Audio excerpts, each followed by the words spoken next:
Hmm, Good morning. Lots of work to be done. Let's get into it.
Hey Zeke,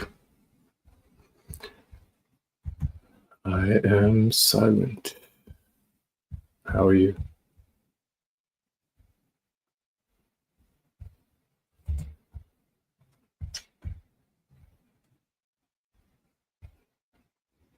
It's good.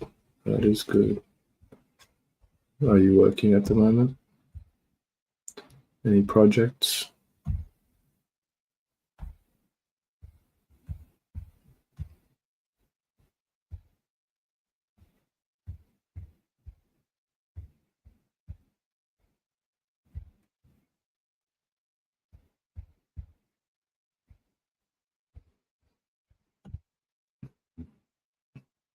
Oh, day one. It's half ironic, but it's study work. Um, right now it's probably actually like day 12 or 13, but some people haven't started, so it's day one for them.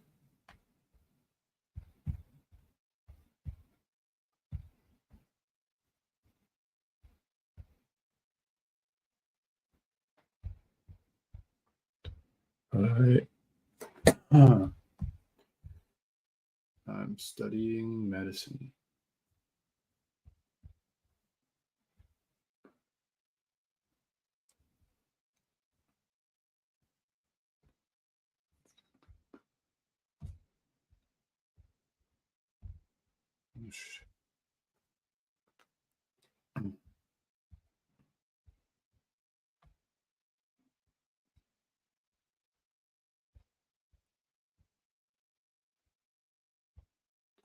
Share my screen.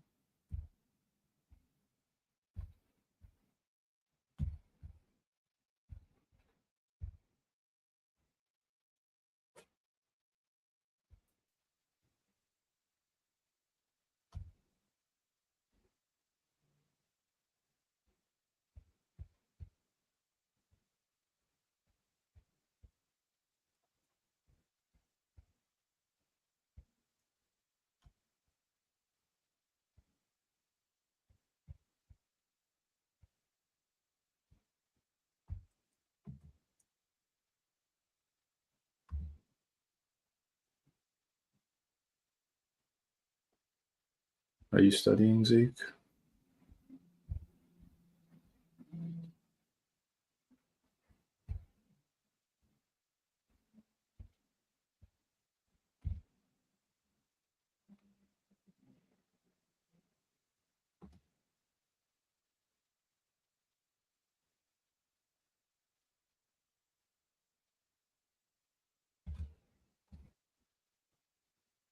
Goodness.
I just realized I'm probably not supposed to share that.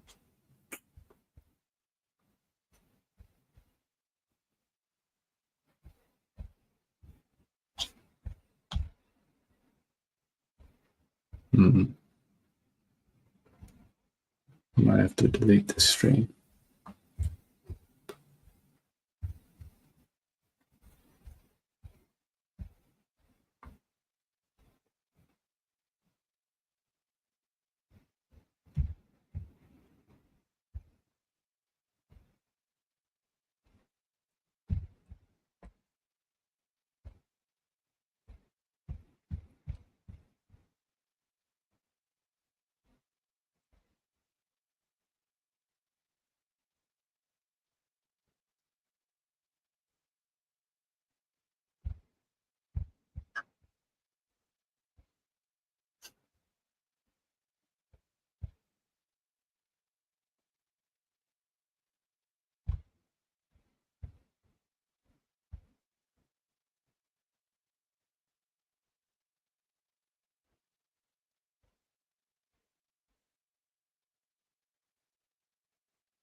This is your brain. In this video, we'll be talking about astrocytes. When we think about our brain, we can have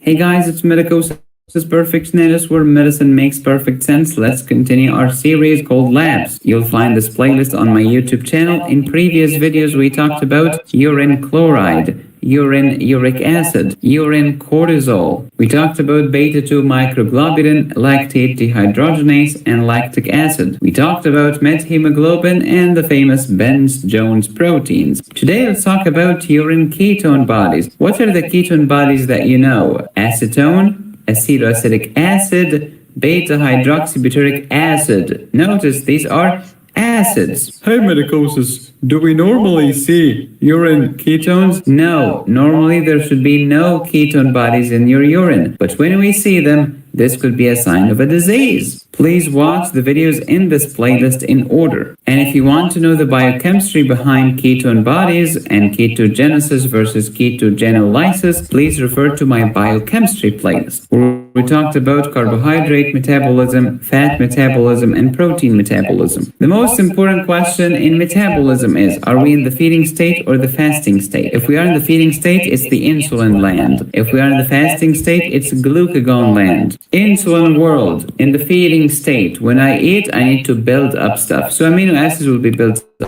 up into proteins, glucose will become glycogen, free fatty acids will become triglycerides. But in the fasting state or starving state, it's the opposite. It's catabolic. I need to break down the big stuff into small stuff to give me some readily available sources of energy, otherwise I will starve. So you break down proteins into amino acids, you break down glycogen into glucose, and you break down triglycerides into free fatty acids. And when you do this, you release ketone bodies. Translation: you only see ketone bodies in the glucagon land, not in the insulin land. So can starvation lead to ketosis? Yes. Anorexia? Yes. Very severe illness? Oh, that's also catabolic. So yes. How about lack of insulin? If I do not have insulin, I will go by definition to the glucagon land. That's the only game in town. And I will have ketones. That's why one of the causes of ketoacidosis is diabetes. We call it diabetic ketoacidosis. When there is no insulin, we shift to the glucagon world, which has ketone bodies. See, medicine makes so much sense once you understand what the flip you're talking about. Here's an overview of metabolism. Carbohydrates, proteins, or fat. All of them will end up as acetyl-CoA. That's the queen at the crossroad. She's the sun around which the planets revolve. Acetyl-CoA is the source of ketone bodies, and ketone bodies can become acetyl-CoA, the centerpiece. You'll see ketone bodies when you break down fat in lipolysis and beta oxidation, which is degradation of fatty acids, i.e. you only see ketone bodies in the fasting state, not the feeding state, in the glucagon world, not the insulin world. Ketone bodies can give you energy. They will give you 4 kilocalories per gram, which is equal to carbohydrates, proteins, but less than fat, which gives you 9 kilocalories per gram.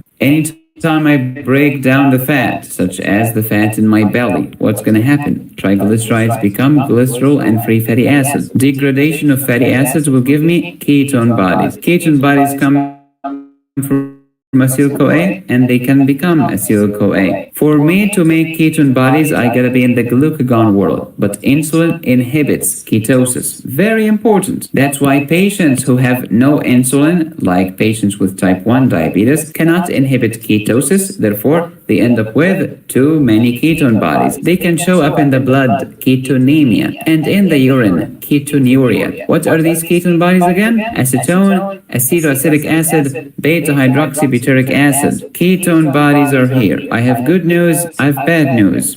Good news, ketone bodies can become acetyl-CoA, enters into the TCA cycle to give you energy. Bad news, these are acetone, acetoacetic acid, beta-hydroxybutyric acid. These are acids that can lead to metabolic acidosis with high anion gap. And one of the things that acidosis does is that it inhibits neurotransmission. That's why if you see patients with diabetic ketoacidosis, you might find them confused, altered mental status, altered state of consciousness, obtunded, or even comatose. Ketone bodies only exist in the glucagon world when I am fasting or starving or having diabetic ketoacidosis because I lack insulin. Who makes ketone bodies for you? The liver. Does the liver make ketone bodies for himself? No. The liver is very altruistic.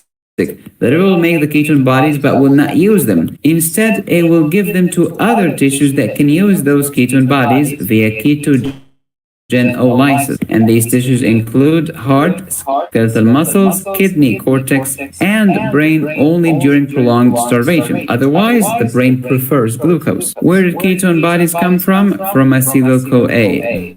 The queen, the centerpiece, the sun around which everything revolves. For me to make ketone bodies, I gotta be in the glucagon world, fasting or starving. Catabolism, not anabolism. Insulin inhibits ketogenesis, but glucagon approves this message. Where did the ketone bodies come from? They came from acetyl-CoA, which came from what? From the beta oxidation, the degradation, the burning of fatty acids, which came from triacylglycerol or triglycerides. Ketones are the products of fat catabolism, and you only break down the fat when your oxybutyrate can provide you with energy. Acetone does not provide you with energy, but it provides your very characteristic and tells your doctor, you know what?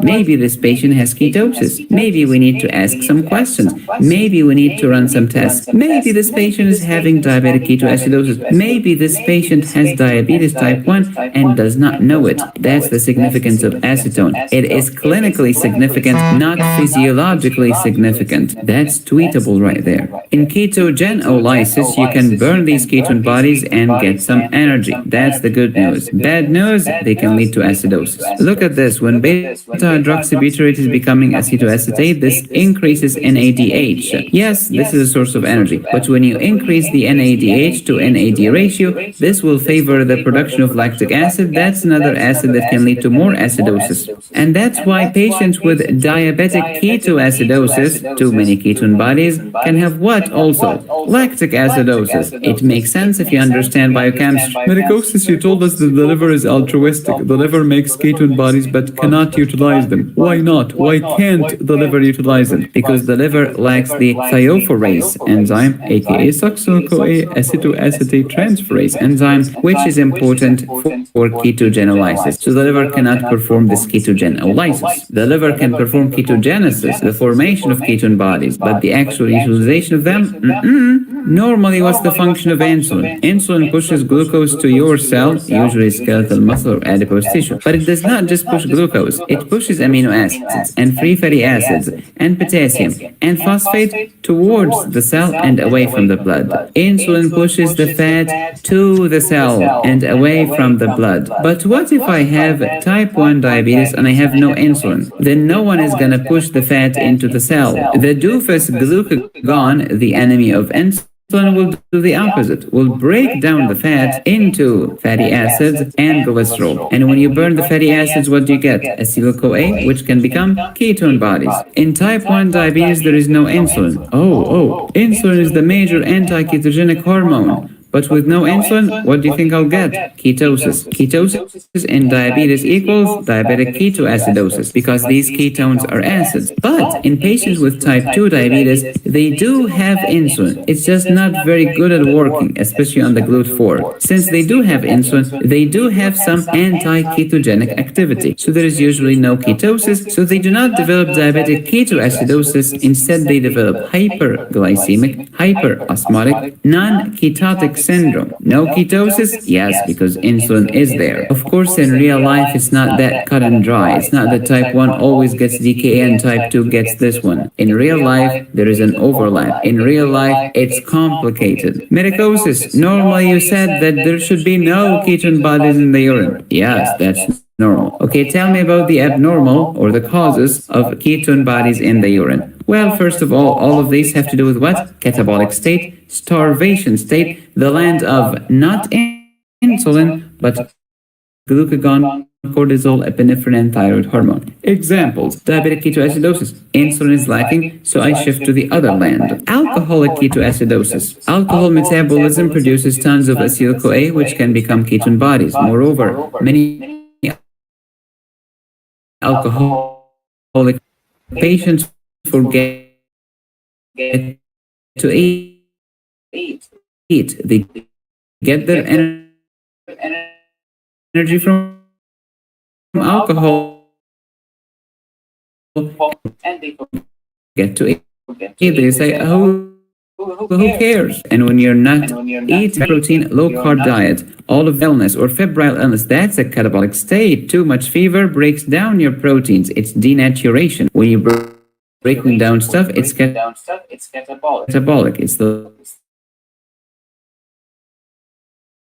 land of catabolism. Thyroid hormone. Oh, that's in the same glucagon family. So hypothyroidism. Watch my video on urine cortisol. I've also told you that hyperthyroidism is associated with hypercortisolism. Family, the same catabolic family, the same anti-insulin family. family. Medicine makes so much sense when if I cannot break down glycogen, cause to fat. And if you cannot utilize glucagon goes up, and glucagon is many of these patients are sick. Many of these medications like chemistry put me in the catabolic state and many other causes. Do you want to learn more about diabetic ketoacidosis and alcoholic ketoacidosis and what's the deal with this NADH to NAD ratio? Then download my acid-base imbalance course at medicosisperfectionalis.com. It will also teach you about HAGMA, NAGMA, metabolic alkalosis, base excess, base deficit, a smaller gap, anion gap, you name it. Ketoacidosis inhibits nerve transmission. You know what else is not good for my brain? Strokes. You can learn about ischemic strokes, hemorrhagic strokes, myocardial infarctions, many arrhythmias, and other topics by downloading Emergency Medicine High Yields course on my website, medicosisperfectionalis.com. Thank you for watching. Please subscribe, hit the bell, and click on the join button. You can support me here or here. Go to my website to download my courses. Be safe, stay happy, study hard. This is Medicosis Perfectionalis, where medicine makes perfect sense.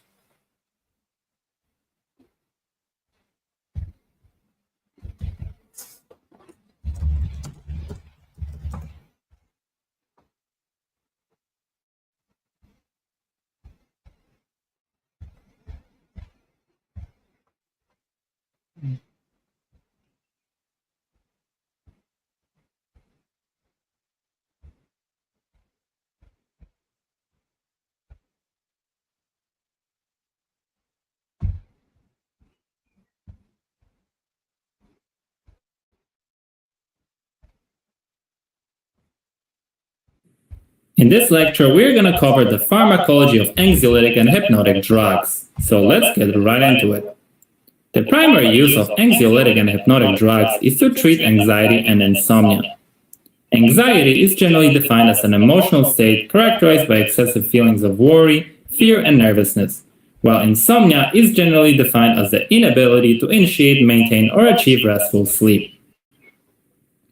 Now, in order to gain better understanding of how anxiolytic and hypnotic drugs work, first we need to discuss the role of GABA in the central nervous system. So, gamma-aminobutyric acid, or GABA for short, is a major inhibitory neurotransmitter. What that means is that when GABA reaches and binds to a specific receptor located on a neuron, it reduces the activity level of that neuron and makes it less likely to fire its action potential. Now, GABA is recognized by both ligand-gated and G-protein-linked GABA receptors. In this lecture, we are going to focus on the ligand-gated GABA receptor called GABA-A, as this is the main target of many anxiolytic and hypnotic agents.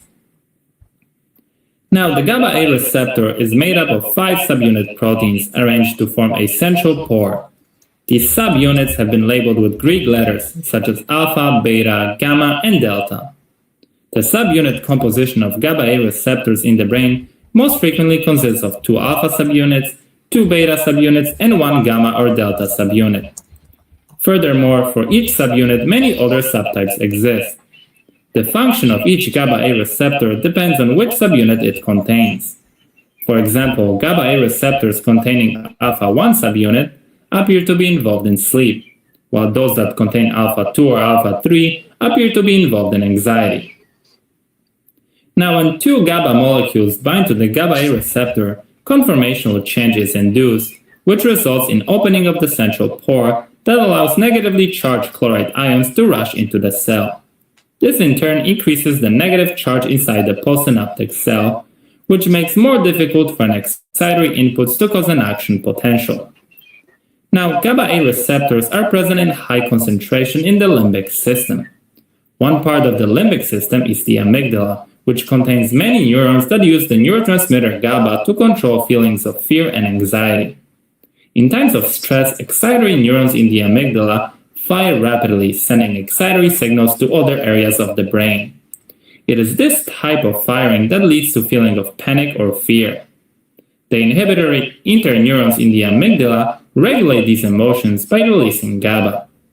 The release of GABA and its binding to postsynaptic receptors such as GABA-A inhibits the excitatory signals that result in feelings of anxiety and fear. GABA thus has a calming, tranquilizing effect on our emotions and prevents us from becoming overwhelmed in stressful situations. Now, in addition to a distinct binding site for the neurotransmitter GABA, the GABA-A receptor has also a site at which anxiolytic and hypnotic drugs bind. These drugs can be divided into three groups, that is, benzodiazepines, barbiturates, and non-benzodiazepine hypnotics. Let's now discuss these one by one in detail, starting with benzodiazepines. So, benzodiazepines get their name from their chemical structure, which includes a benzene ring fused to a diazepine ring. Their binding site appears to be the region between the alpha and gamma subunit on the GABA-A receptor. It's important to remember that benzodiazepines do not bind to the GABA recognition site located at the junction of the alpha and beta subunits. Thereby, they don't induce opening of the channel as directly as GABA. Instead, the binding of a benzodiazepine to its receptor site increases the affinity of GABA for the GABA binding site. This leads to increased frequency of the channel opening and in turn increased influx of chloride ions at the postsynaptic cell, which ultimately makes difficult for any excitatory inputs to cause an action potential. So when the excitatory signals caused by fear or stress are inhibited in this way, the result is decreased anxiety and greater feeling of calm.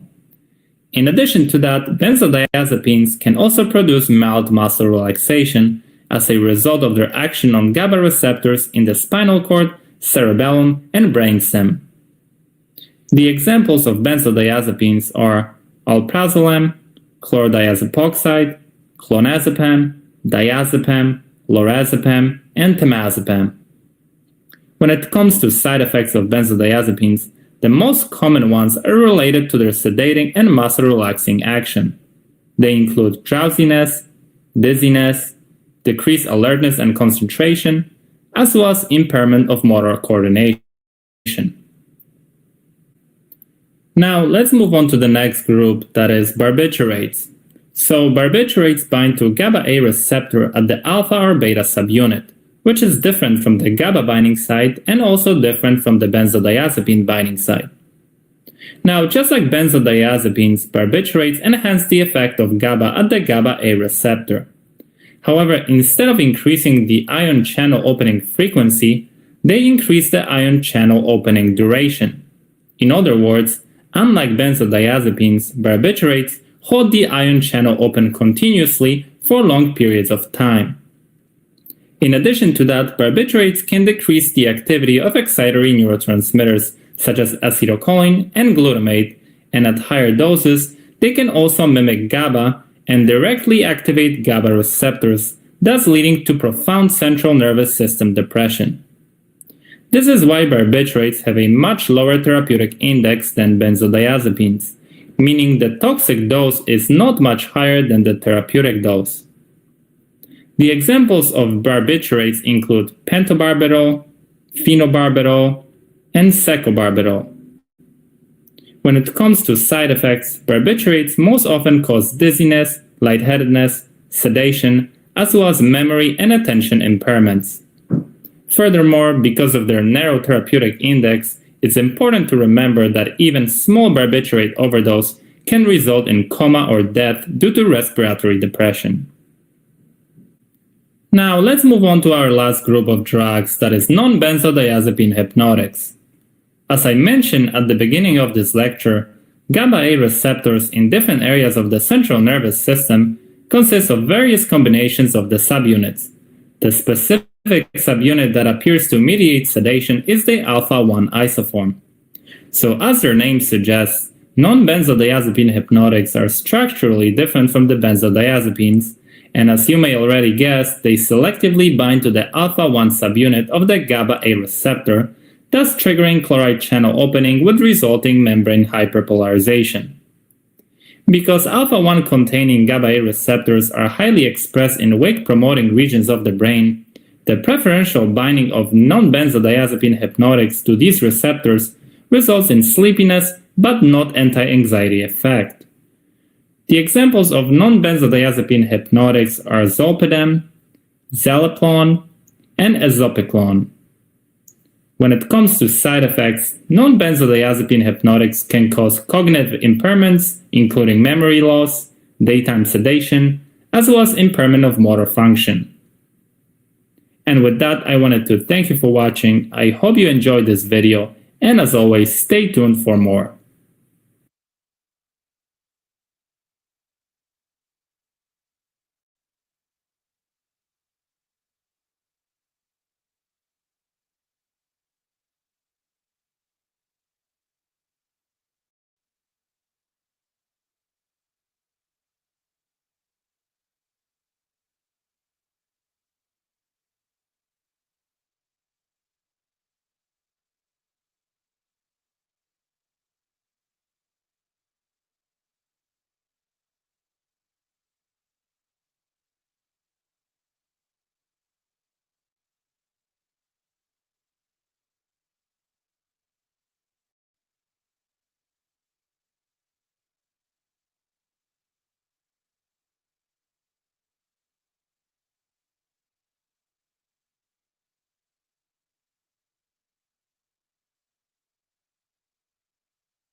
Listing out the drugs that act as inducers of P450 enzymes. Those drugs are seen here: carbamazepine, rifampin, alcohol, phenytoin, glycofulvin, phenobarbital, and sulfonylureas. So all of these drugs are P450 enzyme inducers. So what does that actually mean? Well, let's talk about the normal physiology and pharmacology here. So normally you have this drug, and the drug over time interacts with a P450 enzyme. So under normal circumstances, that over time you take the drug and eventually the drug needs to be broken down. So when the drug is reaching its half-life and starting to be metabolized, that P450 enzyme will work its way toward the drug, will latch onto the drug, and then will basically destroy the drug by metabolizing it. And this is all a normal process. Drugs have to be eliminated and metabolized by our body, and that's done by enzymes. So that drug disappears, and you're left with the P450 enzyme, which can then go and find other molecules in the body to keep on breaking down. So that is the P450 system. Now let's go back to this slide. What happens when you put a inducer of P450 into the equation? So the inducer is shown here in green. So this could be any one of those drugs that we just listed, right? Carbamazepine, rifampin, alcohol, phenytoin, glycofulvin, phenobarbital, or sulfonylureas. Any one of those drugs, if you take them, will have an effect on P450's ability to metabolize other drugs. So what this does is it speeds up this process because it's an inducer of P450. So when P450 isn't around to normally metabolize these drugs, but you take an inducer of P450, so you take one of those other drugs that I listed on the previous slide, P450 shows up faster and accelerates toward the drug, metabolizes the drug, and destroys the drug. So what I'm saying here is that a P450 enzyme actually induces P450 a P450 inducer induces P450, as the name suggests. So usually the enzyme is not going to metabolize the drug until later on in the day, let's say. But when you take an inducer, you make P450 show up faster, metabolize the drug faster, and get rid of some other drug faster. So inducers of P450, in a nutshell here, they increase drug metabolism. So you have to be careful, because if you're taking some other medication and all of a sudden you start taking, in addition to that other medication, you start taking something like phenytoin, induces P450, which breaks down that other medication that you normally take, and therefore that other medication doesn't do its job because it's getting broken down early because you're inducing P450 to break down that other drug. So that's how the P450 inducers work. Now let's switch gears and talk about the P450 inhibitors. So I listed them out here for you: valproic acid, aka valproate, ketoconazole, isoniazid, sulfonamides, chloramphenicol, amiodarone, erythromycin. And I want to say with erythromycin, it's really all of the macrolides with the exception of azithromycin, quinidine, and grapefruit juice. So let's talk about the pharmacology and the physiology of the inhibitors. So again, normally you have some other drug in your body that you normally take. Over time, it needs to get broken down. It'll go through its normal half-life. It'll get metabolized. The P450 enzyme will associate with the drug. It will metabolize the drug, and the drug will be broken down. But what happens when you introduce a second drug, aka a P450 inducer? So shown here in red is our P450 inhibitor. Excuse me, I said inducer, but I meant to say inhibitor. So the P450 inhibitor, which is any one of those drugs that I just listed on the previous slide, inhibits P450. So normally P450 wants to go and metabolize the drug, but a P450 inhibitor will inhibit the P450 enzyme. So it literally sits right on top of the enzyme and prevents it from doing its job. That enzyme goes away, and instead of normally metabolizing the other drug shown in blue on this slide, that other drug shown in blue will actually have a super therapeutic effect because the P450 inhibitor is inhibiting the enzyme that normally breaks down the other drug. So this will decrease drug metabolism, and basically this can cause toxicity or buildup of the drug that needs to be normally broken down. So P450 inhibitors cause drug toxicity by building up drug effects because they decrease drug metabolism, and P450 inducers do not cause drug toxicity, but they cause a subtherapeutic effect because they increase drug metabolism, and therefore there's no drug around to actually carry out its effect. So those are the differences, the big picture differences between the inducers and the inhibitors. What's really important for you when you're taking USMLE and Comlex is to know which drugs are inducers and which drugs are inhibitors. Now, of course, this is a very long list, and there's no easy way to memorize this. Oh, but there is. I'm going to give you my mnemonic to remember the P450 inducers. So if you look at the first letter here, I've bolded them and put them in red.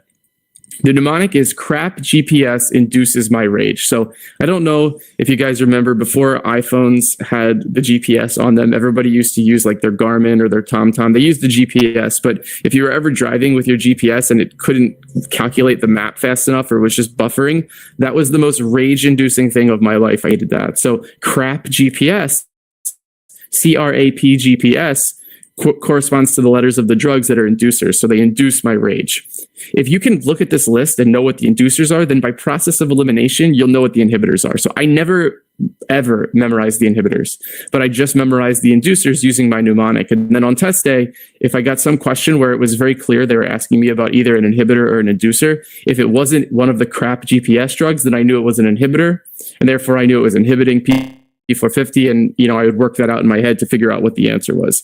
But you literally cannot go wrong if you know this mnemonic. So crap GPS induces my rage. Carbamazepine, rifampin, alcohol, phenytoin, glycofulvin, phenobarb, and sulfonylurea.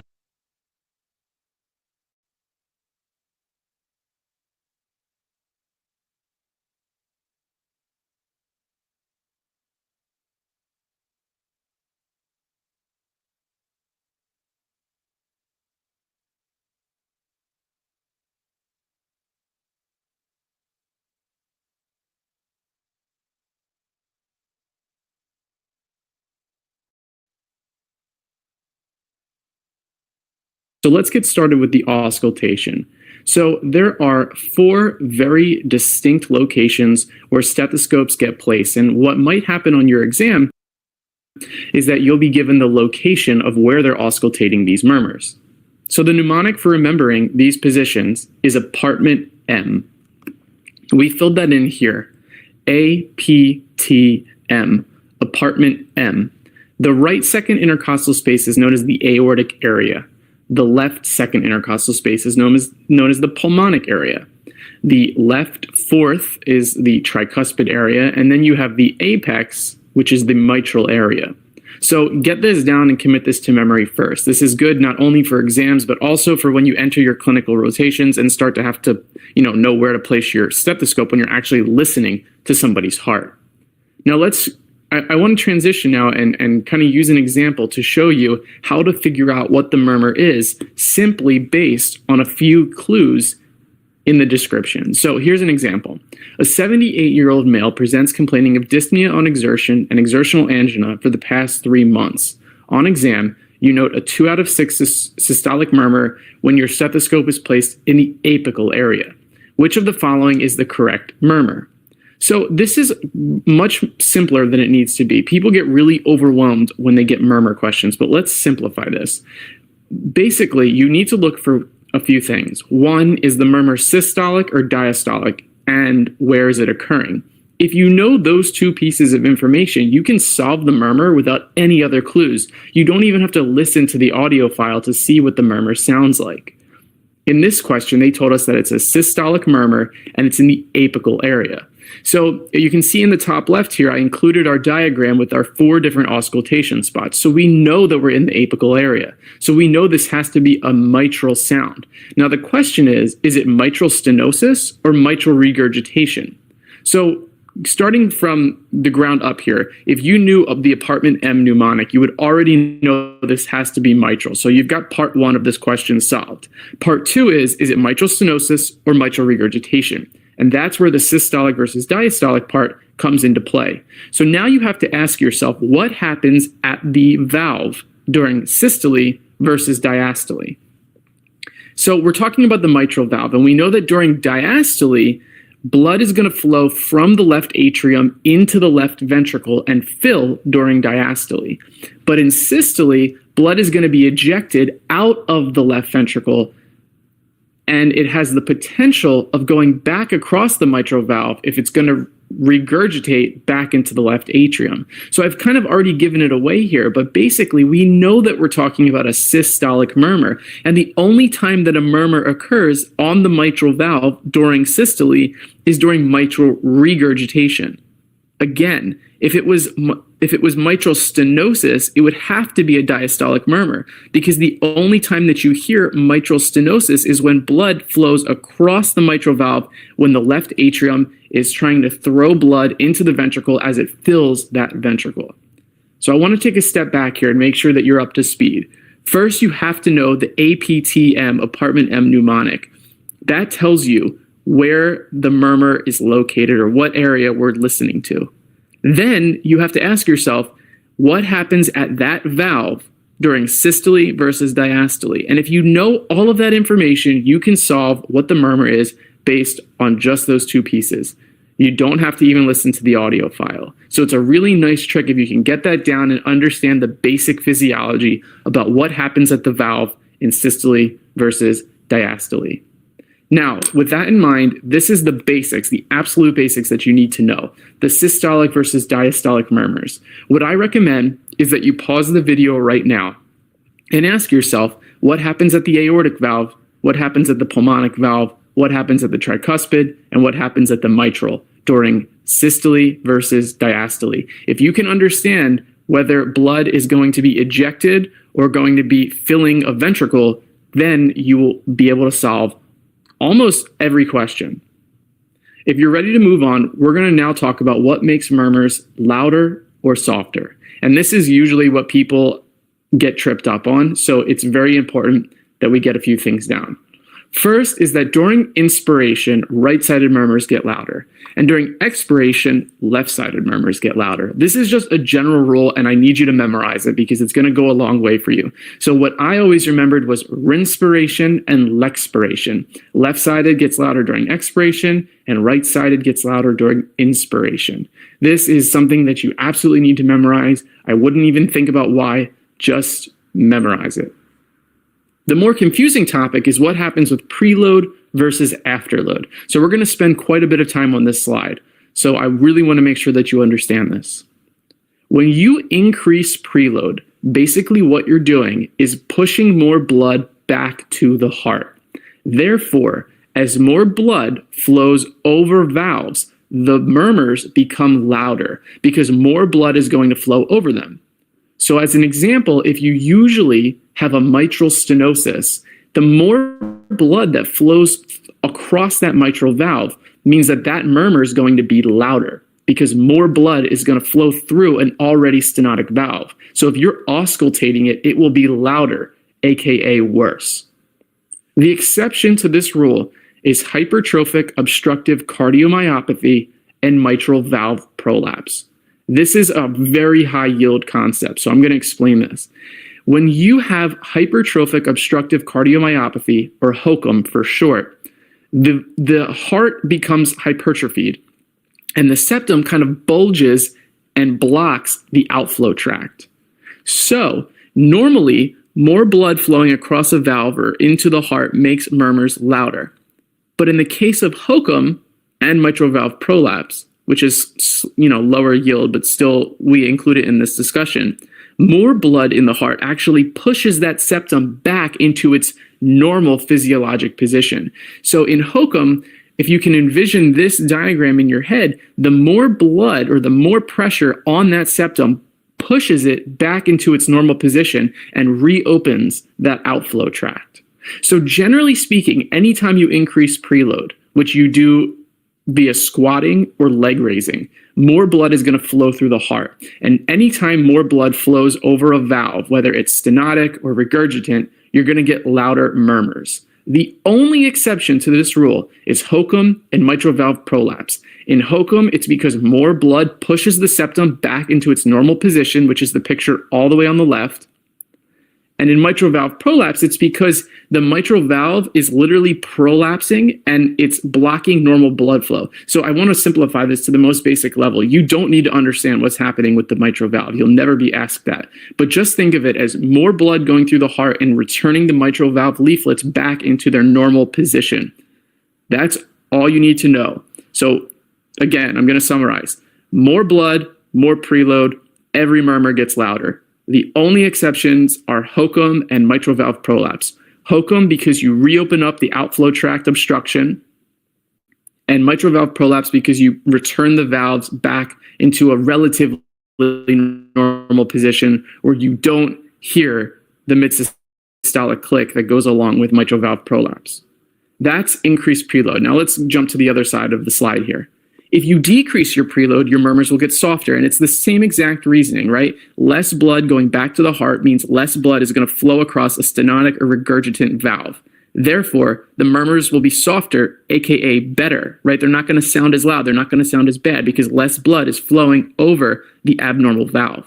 Again, the exception is HOCM and mitral valve prolapse, again, for the same reason. So in HOCM, if you look at our picture on the left here, you see the normal position of the heart, but then the image just to the right shows the heart with hypertrophic cardiomyopathy.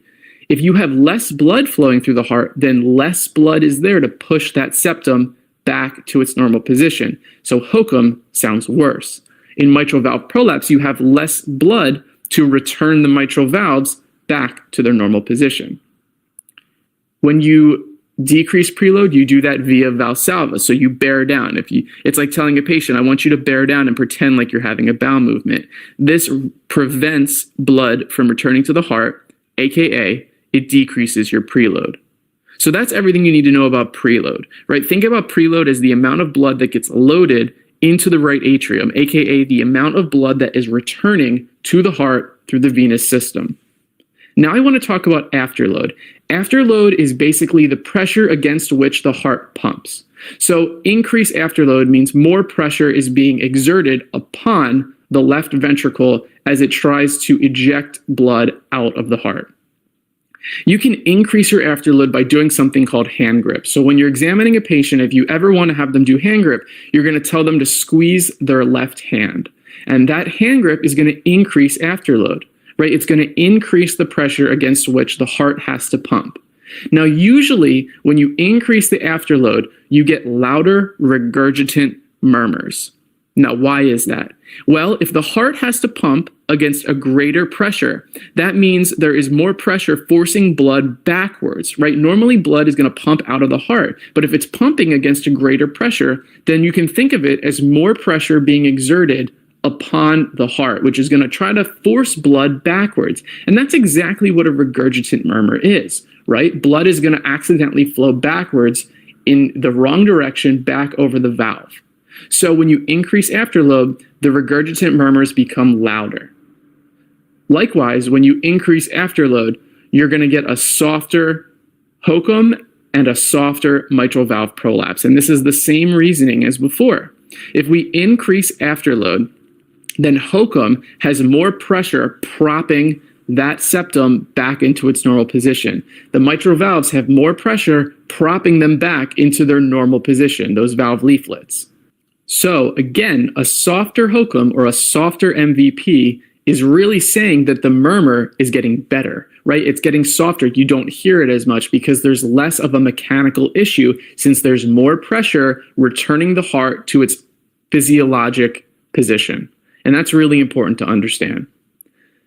The last thing I want to talk about is decreasing afterload. You can decrease afterload by using a drug called amyl nitrite. And this is probably the lowest yield of anything on this slide, but I include it for completeness sake here. If you decrease your afterload, HOCM gets louder, right? Less pressure is forcing that septum back into its normal position, so the outflow tract gets obstructed and the HOCM murmur gets worse, aka louder.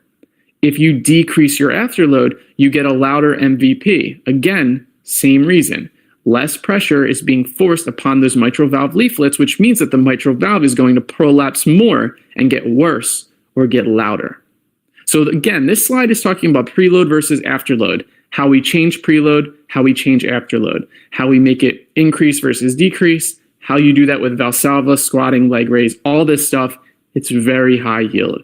The reason that this is important on your exam is that they'll give you a murmur and they'll tell you what, they'll say that the patient bears down. What do you expect to happen? Something like that. They want to make sure that you can understand the physiology of what's going on in the chambers of the heart and how that changes the strength of the murmur that you're hearing.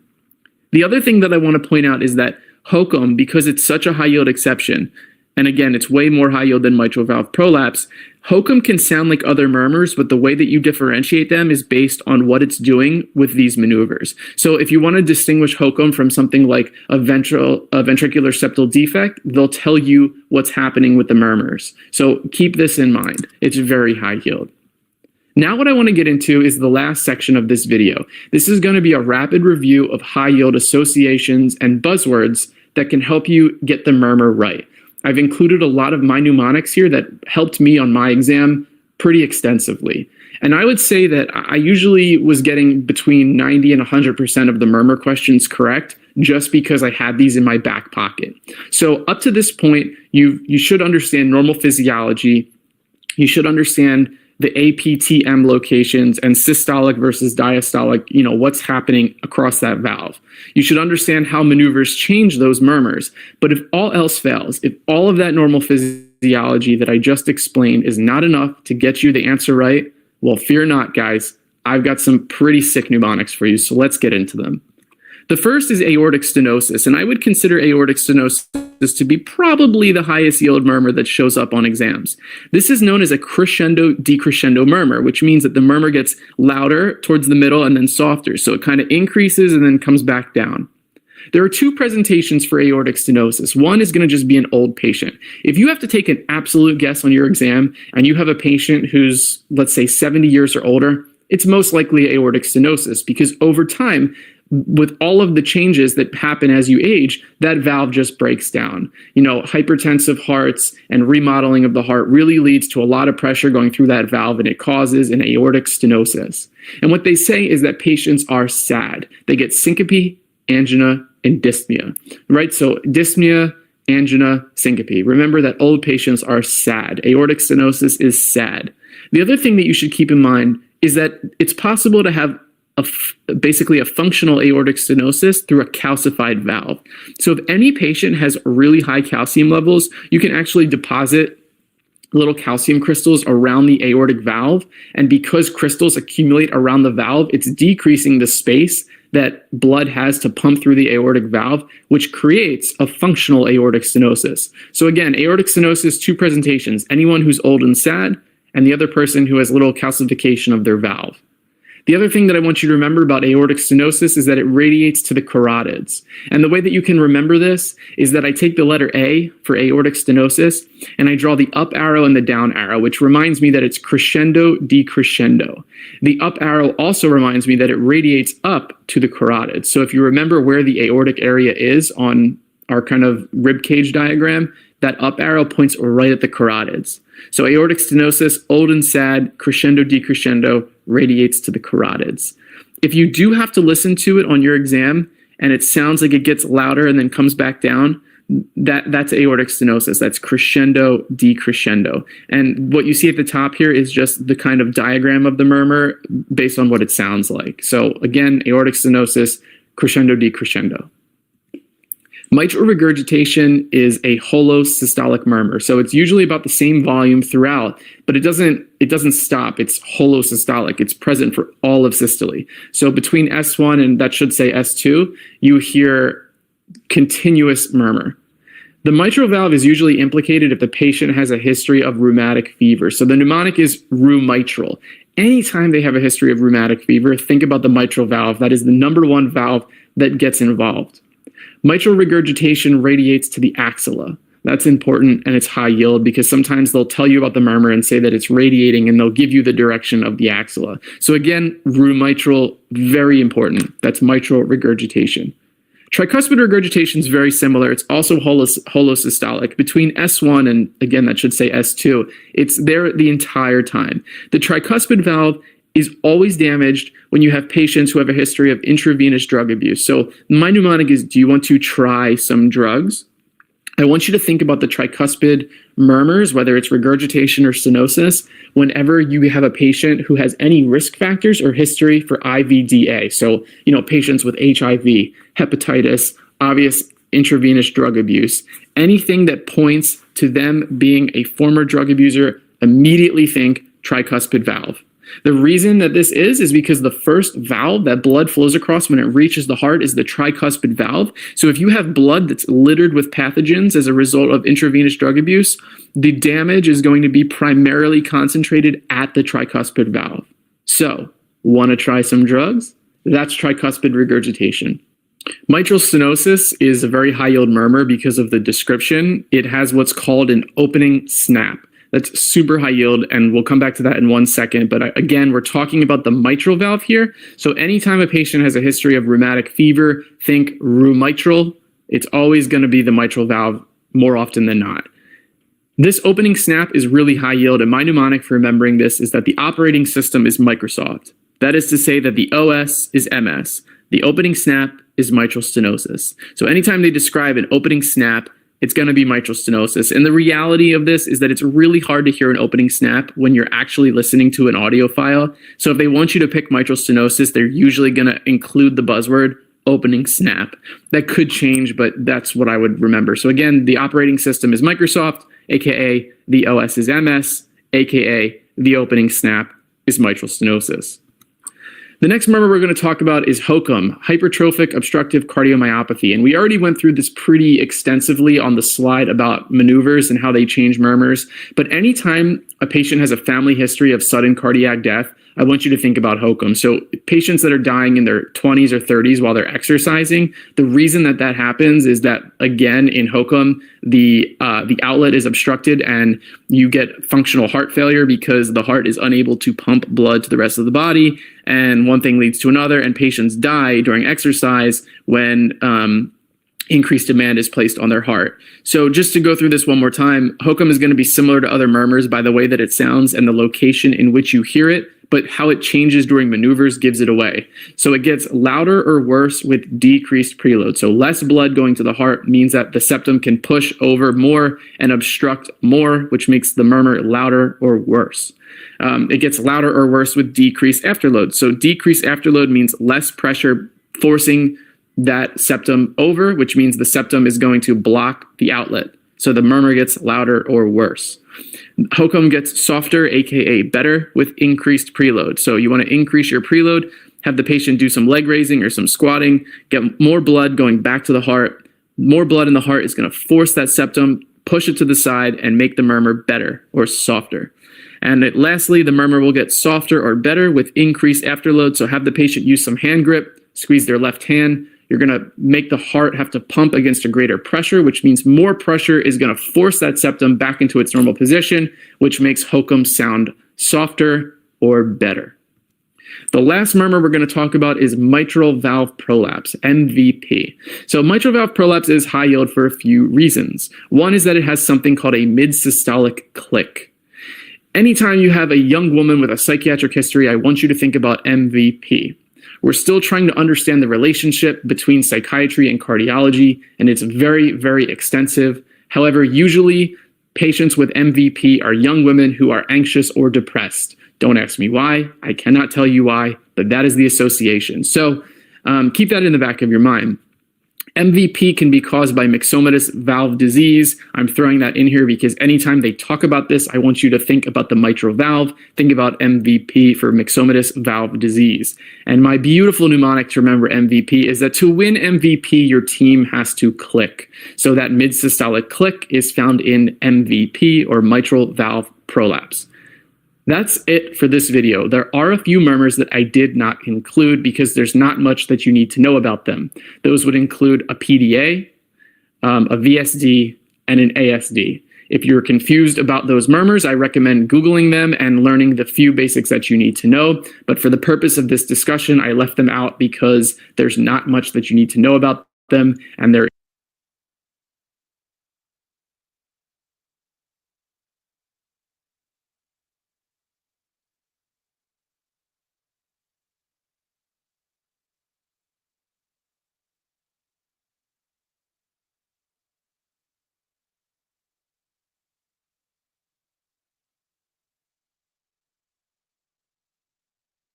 In this video, we'll talk about gonadotropin hormone releasing hormone, or GnRH. So GnRH is a peptide type hormone synthesized and released from the GnRH neurons within the hypothalamus. So it's a hypothalamic hormone which is a decapeptide, and it is synthesized from a GnRH prohormone, and this prohormone is actually synthesized by the GnRH1 gene located in the chromosome 8. We have to remember that GnRH is a key regulator of the reproductive axis, and it's play a key role in regulating the gonadotropins. So let us delve into details. But before that, hit that subscribe button. Here we are looking at the hypothalamus and pituitary. In the hypothalamus, there are GnRH neurons which secretes GnRH in the synaptic terminal, and that gets released into the portal system and reach the pituitary. In the pituitary, there are different kinds of cell. One type is the gonadotroph cells, which secretes the gonadotropins. So on the surface of the gonadotroph cells, there are specific receptors for GnRH. So it's known as GnRH receptor. So this signaling leads to G protein activation and cyclic AMP generation. Then the cyclic AMP activates protein kinase A, whose catalytic domain reaches the nucleus and lead to gene transcription. And it leads to production of enzymes and molecules required for LH and FSH biosynthesis. So these are the two important gonadotropins. Now here again we are at hypothalamus and pituitary. We looked at that GnRH neuron secretes basically GnRH hormone, and basically there are bursts of gonadotropin releasing hormone release happens during the puberty. And what happens is GnRH triggers the pituitary to secrete either FSH or LH, or in case of males, it would help to secrete ICSH. So FSH and LH would work on female reproductive system, whereas ICSH would work on male reproductive system, for example, testis. So overall, GnRH modulates the hypothalamus, pituitary, and gonad hormonal axis. This is basically our reproductive axis. Now, in many syndromes and many medical conditions like Kalman syndrome, this hormonal axis is defective, and that leads to delayed or absent puberty. We would also touch upon that. Now, let us talk about the important aspect of GnRH release. GnRH is not released in a sustained fashion from these GnRH neurons. It turns out that GnRH is released in a pulsatile fashion. And this pulsatile release of GnRH is important for further release of FSH and LH. So if this pulsatile release is blocked and somehow it is made to secrete a sustained high level of GnRH, it turns out that FSH and LH release is also blocked. So the pattern of GnRH secretion is really important for the gonadotropin hormone to be released into the blood. So overall, we have to understand GnRH is pulsatile. That would lead to normal FSH and LH secretion. If GnRH secretion is continuous, no FSH and LH secretion would happen. And these kind of experimental results help doctors to devise strategy to treat many diseases. And let me exemplify them. So GnRH analogs are used to treat many diseases.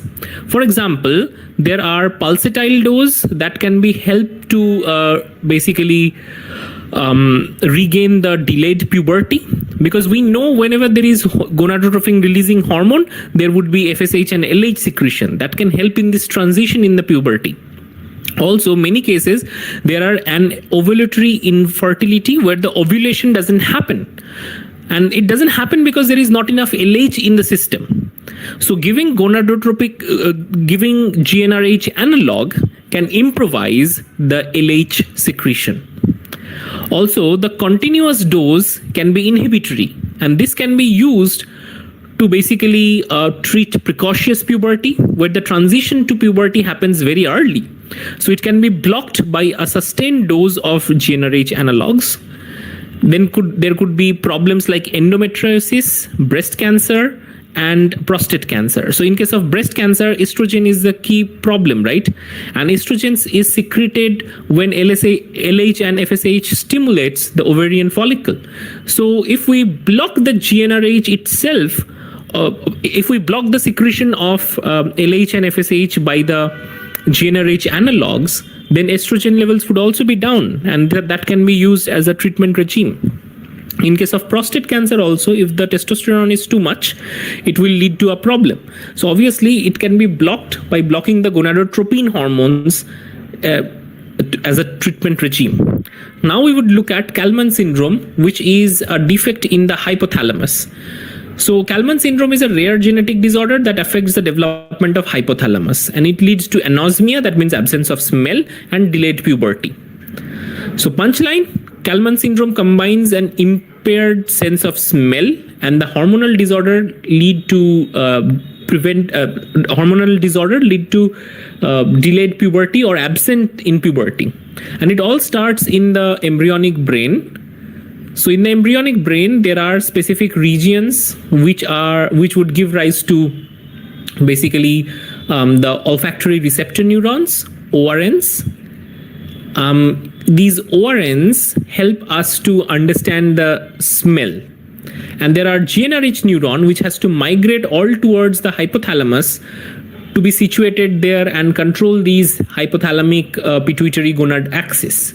Now in the Kallmann syndrome, this migration of GnRH neuron is improper. So they are not properly localized to the hypothalamus, and that's why this entire HPG axis is kind of faulty. So in this normal scenario, we can see how GnRH neurons are located properly and secreting GnRH. But in Kallmann syndrome, the GnRH neurons are less in number because many of these neurons did not reach the hypothalamus in proper time of brain development. And that is why FSH and LH levels or ICSH levels in males are always low. This cannot trigger or transit the puberty properly, and that lead to delayed or completely absent puberty. So overall, we can understand during puberty, there are several primary and secondary sexual characteristic related changes. For example, the females would start menstrual cycle, breast enlargement would happen, there would be pubic hair and fat deposition in thighs, buttocks, and breast. And in males, there would be enlargement of the penis, hairs in the chest, groin area, etc. So all these transitions are actually delayed when we have Kallmann syndrome.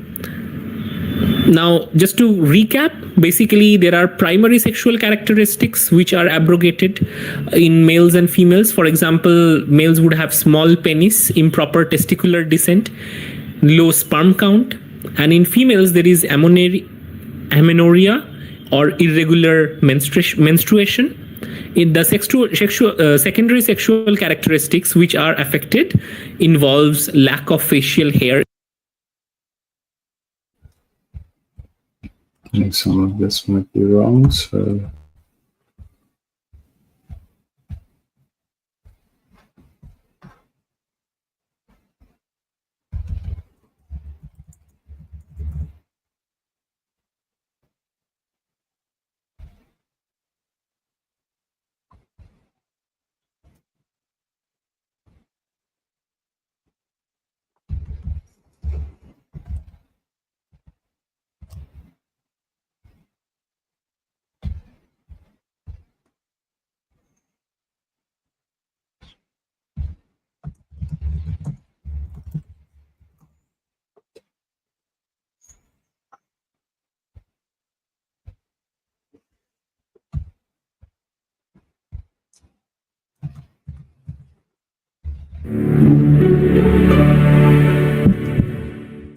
In this lecture, we're going to discuss primary amenorrhea. Let's review the normal menstrual cycle. Menstruation is dependent on ovulation, estrogen, and progesterone. The average age of menarche is around 12.7 years.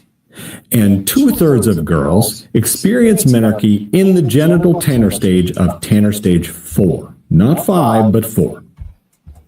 So the definition of primary amenorrhea is when a girl has not developed menarche by the age of 14 in the absence of pubertal development, or she hasn't developed menarche by the age of 16 regardless of whether there's pubertal development. So what causes primary amenorrhea? There can be genetic, endocrine, nutritional, or anatomical defects that result in a primary amenorrhea when she just isn't developing her period. The etiology of primary amenorrhea is basically rooted in the fact that the ovaries are not producing sufficient estrogen to proliferate uterine lining or induce ovulation.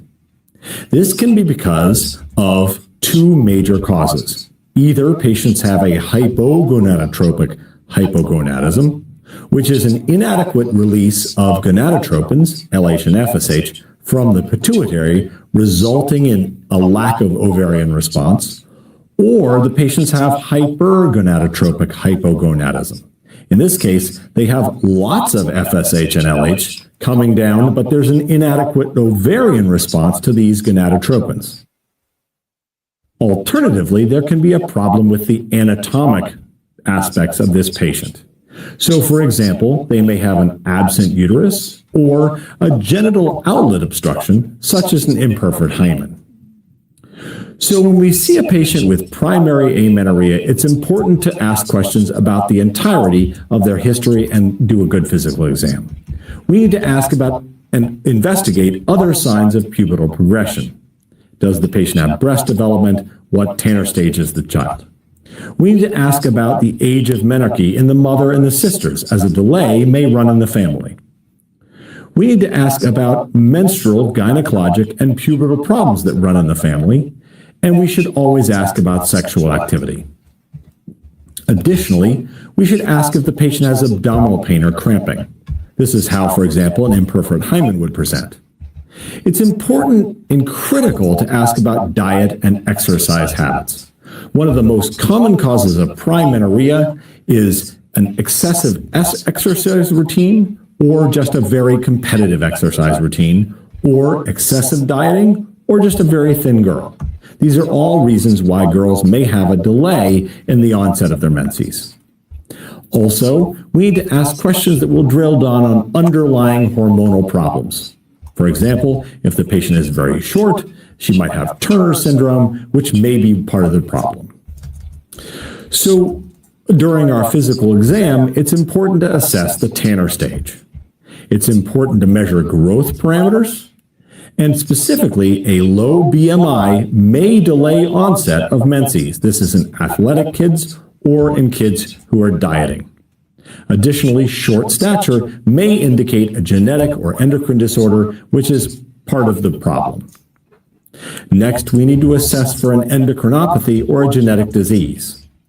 Through the genital exam, we need to check the hymenal opening, checking for an obstruction by a thin membrane or bulging menses underneath. We need to check for an enlarged clitoris, which may be a result of excess androgens. We should look at the Tanner stage of the patient, and we should do a general vaginal exam. So the differential diagnosis for primonorrhea is important. In a patient with absent breast development, there's probably inadequate estrogen production. In a patient with an absence of the uterus, you might suspect an abnormal Mullerian development or a XY karyotype for a phenotypic female. In a patient with a presence of a uterus and breasts, you might think about obstruction of menstrual flow or an HPO axis difficulty. So what lab tests will we get in these patients? Certainly a pregnancy test is always indicated. It's easy to do, it's cheap, it's unlikely to be caused, but you would hate to miss that. Additionally, we'll generally check hormone levels. We'll check androgens, thyroid function, and prolactin. This is a way of getting at both the HPO axis, the thyroid gland, and the pituitary. In some cases where we suspect there might be a problem in terms of the development of the Mullerian system, we will definitely get a karyotype. For example, if the patient has an abnormal uterus, or if there's no signs of puberty by the age of 14. A pelvic ultrasound may be useful to identify and evaluate the anatomy of the patient's genitourinary system. If we suspect the problem is a central problem, for example, if there's a low LH and FSH, we might want to do an MRI of the head or the pituitary, especially if there's an elevated prolactin level as well, or if there are abnormal neurologic findings. So how do we treat primary amenorrhea? If a patient has either hyper or hypogonadotropic hypogonadism, we usually will start the patient on oral contraceptive pills. This is going to allow us to regulate this cycle and standardize their hormonal fluctuation. Additionally, if they have imperforate hymen, this requires a surgical correction. In fact, it's pretty emergent. We may choose to consult an endocrinologist if we need help guiding the patient through puberty and development. Diet and exercise regimens may be important if we suspect hypothalamic dysregulation due to malnutrition or excessive exercise. So in patients with eating disorders who are powerfully interested in athletics, sometimes changing their dietary and exercise regimen may be sufficient to bring on their menses. Additionally, ultrasound may be needed to determine if there are undescended testes, if a patient has androgen insensitivity syndrome. Remember, undescended testes in a phenotypic female still have oncologic potential. So secondary amenorrhea is the absence of menses for more than 6 months in a patient who was previously menstruating. Generally, these patients have a normal puberty development. There's not a primary problem with how they're developing in their puberty. Remember, adolescents may have anovulatory cycles, and so they can be fairly irregular, especially early on. But a period of 6 months is too long. This is generally a disruption in the HPO axis. It can be a result of inadequate GnRH release, inadequate LH and FSH release, or insufficient estrogen to stimulate the LH surge and ovulation. So what is important to ask in a patient who has secondary amenorrhea? It's important to ask about sexual activity. This patient may be pregnant. It's important to ask them about eating behaviors. New onset of an eating disorder could certainly result in a secondary amenorrhea. Ask also about competitive athletic events and excessive exercise. Ask about a history of chemotherapy or pelvic irradiation. Certainly you want to ask about a family history of menstrual or gynecologic problems that are going on. And sometimes drugs can cause this, so ask in particular about psychotropic medications or illegal drugs. And ask about underlying hormonal problems that might be going on. So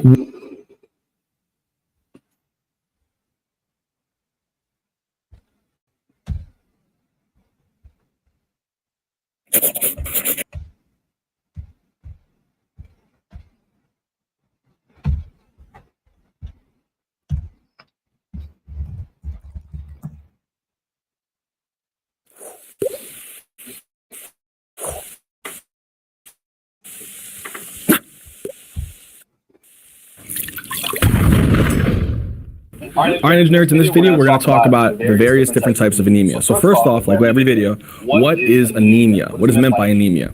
Anemia, by definition, is low oxygen carrying capacity. So we can also even give it another definition as though it's a low amount of red blood cells. But again, the overall concept is that anemia is low oxygen carrying capacity, whether it be due to a decreased number of red blood cells or dysfunctional red blood cells, right? All right, so, and we would see that on hematocrit. We would see a lower than normal erythrocyte layer on the hematocrit. So we'd have a low PCV or a low HCV, less than 45%. All right, so here we have a whole bunch of different types of anemias listed. We're gonna go through each one systematically, mentioning what's going on with these. All right, so let's start over here with the first one being iron deficiency anemia. So with iron deficiency anemia, what would you notice? What's the first thing that you would notice within these individuals? So in general, the symptoms of anemia are pretty much straightforward across the board. But with this type right here, you'll notice that they're probably going to develop symptoms. And again, these symptoms are going to be pretty much similar across the board. It might be a little bit different for other types of anemia, but generally they're going to have a shortness of breath or dyspnea, right? So they'll have some shortness of breath, right? SOB. Not what you think it means. So again, SOB is shortness of breath or dyspnea. Second thing that they might have is they're also probably maybe going to have some fatigue because they're not going to have as much oxygen being delivered to their tissues, right? So they're going to have some fatigue, all right? Another thing that they might also have is whenever you have a low amount of red blood cells, it triggers a change in the volume of your heart and it increases the workload of your heart. So it can lead to increased workload on the heart, and it can lead to what's called tachycardia. And it can lead to a bunch of other things. But in general, you're going to notice this. They're going to have shortness of breath. They're going to be fatigued. They're going to have an increased workload on the heart, tachycardia, and they can even maybe have some dizziness too because of not getting enough oxygen, right? So they might even have a little bit of dizziness, maybe even some syncope depending upon how bad the anemia is. All right, but that's in general the symptoms of it. All right, so with iron deficiency anemia, what would you see here? Well, the iron deficiency is pretty much simple. It's a deficiency in iron. But what is iron needed for? If you remember, we got iron from the GI tract. What do we need with iron? Iron is essential to be able to incorporate into hemoglobin. You know there's a pigment called protoporphyrin 9. What happens with protoporphyrin 9? It reacts with the iron through what's called a ferrochelatase, which converts the iron and the protoporphyrin into heme. And what is heme essential for? For making hemoglobin. So without the iron, can you make functional hemoglobin? No. So with low iron levels, you have low amounts of heme, and with low amounts of heme, you're going to have low amounts of hemoglobin, dysfunctional hemoglobin, right? Another thing is hemoglobin is what takes up most of the cell volume within this red blood cell. So if you're decreasing in your hemoglobin, the cell will be smaller. And we can determine that through what's called when you do a blood test, you can determine that through what's one of the red blood cell indices, which is called mean corpuscular volume. And all mean corpuscular volume is, you just take, what you do for this person right here is you'll take the hematocrit, which is about 45, right? And then you'll take that, multiply that by 10, and then divide that by the total number of red blood cells for every 1 liter, which is about 5, but it'll be a trillion. And then you multiply it by 100, and it gives you about 90 femtoliters. Well, in these individuals, they're going to have a mean corpuscular volume less than 90 femtoliters, right? So that's what you would see. And this is called, whenever the MCV is actually going to be less than 90 femtoliters. Okay, so whenever the MCV is less than 90 femtoliters, we give it a term, it's called microcytic or microcytosis. What does that mean? That means that the red blood cells are really, really small. They're not having enough hemoglobin, they're not going to be able to deliver as much oxygen to the tissues, and they'll produce symptoms such as shortness of breath, fatigue, increased workload on the heart, tachycardia, dizziness, so on and so forth, right? That's the overall concept here. Now, what is the cause of iron deficiency anemia? The causes are usually pretty straightforward. Usually it's because of blood loss. Okay, causes are usually due to blood loss. Maybe you have some type of ulcer. Okay, you could be losing blood that way. A more common cause is usually with women who actually have heavy menstruation, menorrhagia, right? So due to heavy menstruation, okay? That's another one. So heavy menstruation. And what's one more? One more could even be due to, think about it, not getting enough iron in your diet. So not enough iron in the diet. So low iron diet, which is a little bit more common with individuals who are vegetarians, right? Okay, so in summary, what would you notice with iron deficiency? Symptoms such as shortness of breath, fatigue, increased workload in the heart, tachycardia, dizziness. You would take their red blood cell indices, and it would be their mean corpuscular volume would be less than 90 femtoliters, which is called microcytosis or microcytic anemia. So they have this tiny little red blood cells. And what would be the cause of this? It could be blood loss, could be heavy menstruation, could be a low iron diet. What would you do for this person? You probably want to give them more iron. So what's the treatment? Give them more iron. You're probably not going to want to do too many transfusions, but you could do transfusions also. All right? But that's pretty much that. All right, so that settles our iron deficiency. Let's go on to the next one. Pernicious anemia, or B12, maybe even folic acid deficiencies, right? So what is B12 important for? Remember that from the erythropoiesis process, right? You take in B12 and you take in folic acid, can come from, B12 is usually coming from more of the leafy vegetables. It can even come from certain types of meat sources. Folic acid is from the leafy vegetables and meat sources, right? So these guys are coming in here, right? So here's the B12. We're going to focus on this one first. It comes in, right, and it gets to the stomach. Now, here's what's the problem. Most people think, oh, it's just a deficiency within B12, like not taking enough in. That's not really the main cause of it. The main cause that they have found is that it's an autoimmune condition. So you know that there's these cells within your stomach called the parietal cells. And your parietal cells secrete a glycoprotein. And that glycoprotein is called intrinsic factor. So here's this blue protein, and this blue protein is called intrinsic factor. Intrinsic factor. And what happens? B12 naturally binds to intrinsic factor. That's what B12 wants to do. It wants to bind with the intrinsic factor. Well, here's the problem. In some individuals, their immune system somehow produces antibodies that will actually bind to the intrinsic factor. So it'll produce these antibodies, and look what happens. These antibodies bind to the intrinsic factor, blocking B12 from being able to bind. And if B12 can't bind, can B12 get absorbed? No, because we need the intrinsic factor for that receptor-mediated endocytosis mechanism, right? To get the B12 into the bloodstream, where it can bind to transcobalamin 1 or 2, right? So again, we'll just draw here a green. I'm not going to list it, but you know it was transcobalamin 1 and 2. Well, what happens? If this antibody attacks the intrinsic factor and B12 can't bind, will you be able to absorb B12? No. So there'll be less B12 within the bloodstream. What was B12 very important for again? B12 was needed in order for the red blood cells' DNA to mature and condense. And if the DNA doesn't mature and condense, then what's going to happen? Your actual red blood cells are going to be huge. And they'll have, okay, so again, what will happen here with this person? They'll have a red blood cell that's going to be really, really big. Okay, well, we already talked about microcytic. What will be the problem here then? Well, if you look here, you do an MCV.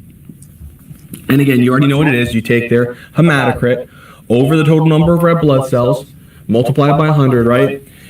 And normally it's 90 femtoliters. Well, this person is actually going to have large red blood cells. So their MCV will be greater than 90 femtoliters. This term is called macrocytosis or macrocytic. Okay, so macrocytosis or macrocytic. So they'll have very, very large red blood cells. And these red blood cells, would they be able to deliver as much oxygen? No, because the DNA didn't mature very well. So again, what is B12 needed for? It's needed for DNA maturation and even some synthesis and condensation of the DNA. And without that, what's going to happen? Can the red blood cells completely mature? No. Will they make enough functional hemoglobin? Not necessarily. And these are so big that they can actually get stuck inside the capillaries and they can go undergo hemolysis. And so you can actually lose red blood cells that way. Okay, so that's one thing. Folic acid, same thing, whatever. This has a different mechanism of absorption, but for whatever reason, if you're not able to get enough folic acid within the diet for whatever reason, folic acid is also needed. Right, so folic acid is also needed in order for the DNA to mature. Okay, so now, people with this, we already know their symptoms are pretty much going to be the same kind of concept. What would you do to treat them? Well, B12 isn't getting adequately absorbed. So we have to get into the bloodstream a different way, a different route. So what we can do is we can do intramuscular injections. So what will be the treatment of this person usually? Intramuscular injections of B12. Okay? That's probably what we're going to do most likely. Now, this can occur sometimes not just autoimmune, but in some elderly individuals as their stomach gets smaller, the intrinsic factor production decreases. Okay? So again, treatment of this would usually be intramuscular injections of B12. All right, so that pretty much gives us everything we know about B12 and folic acid. All right, next one. Hereditary spherocytosis. This is a genetic condition, okay? So it's some type of hereditary condition, as it says in the name, where there's some type of mutation, right? So remember we talked about this very briefly in the lifespan of a red blood cell. It has these, plasma membrane proteins, right? What were these proteins called again? What was this green webby protein called? This one was called spectrin. This little red protein, which is anchoring the spectrin to the actual transmembrane protein, is called ankyrin. And then these proteins can obviously, these transmembrane or blue proteins can be tons of different types. They can be band3, protein 4.1, they could be glycophorins. There's tons of these, right? But what was the most important ones I told you before? Spectrin and ankyrin. These are the ones, if there's some type of deficiency or there's some type of mutation where these proteins aren't either produced or aren't adequately produced, then the cell membrane is not going to be as flexible and it's not going to hold it into this biconcave shape. If it can't hold into this biconcave shape, it actually takes on a spherical form. And look at this red blood cell. It's spherical. And that's why we call it spherocytosis. So this one, because of that, it throws off its actual MCV. And sometimes the MCV can fluctuate, but it's usually considered to be what's called microcytic. Usually it's microcytic, but it's hyperchromic. But the actual chromicity is not actually going to be as much in the edges now. It's going to be all over the place. So it's not going to be able to be good at delivering the oxygen effectively. And this is commonly captured and caught within those sinusoidal capillaries within your spleen or your liver or your bone marrow. So what is one of the symptoms that these people will develop? If they have this, it can actually get stuck inside the spleen. So let's say here's the spleen right here, right? And here's the actual blood vessels coming into the spleen right here. So here's the actual blood vessels coming into the spleen. If that guy right there, that red blood cell gets stuck in those sinusoidal capillaries, macrophages will actually phagocytose it that we talked about before, break it down into its components. But what's another thing? If we have enough of these guys getting stuck in there, what will be the symptoms then? You'll notice the spleen getting bigger. And what is that called? Splenomegaly. Okay, so they might have an enlarged spleen maybe, depending upon how severe this is, right? And they're not going to get enough oxygen to the tissue cells because there's going to be hemolysis. And so they'll have similar symptoms, right?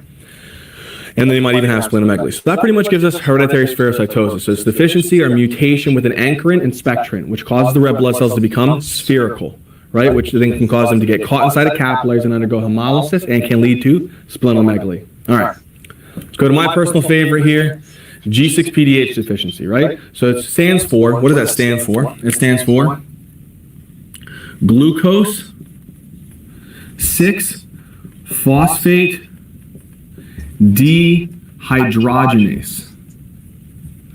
So this right here is actually a deficiency. This anemia is a deficiency in this enzyme.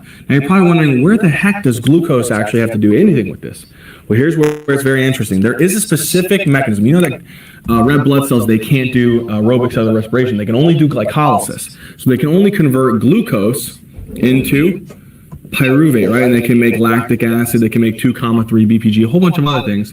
But another important thing is that there's other things that can happen, not just within these red blood cells, but it can happen in other cells. It's actually more common in other cells, but it can also do what's called a pentose phosphate pathway, where it goes to make what's called ribose 5-phosphate. I'm just going to put R5P. But in order for it to do that, so let's come actually down here. So let's say here's glucose, and it has to go through 3 series of steps.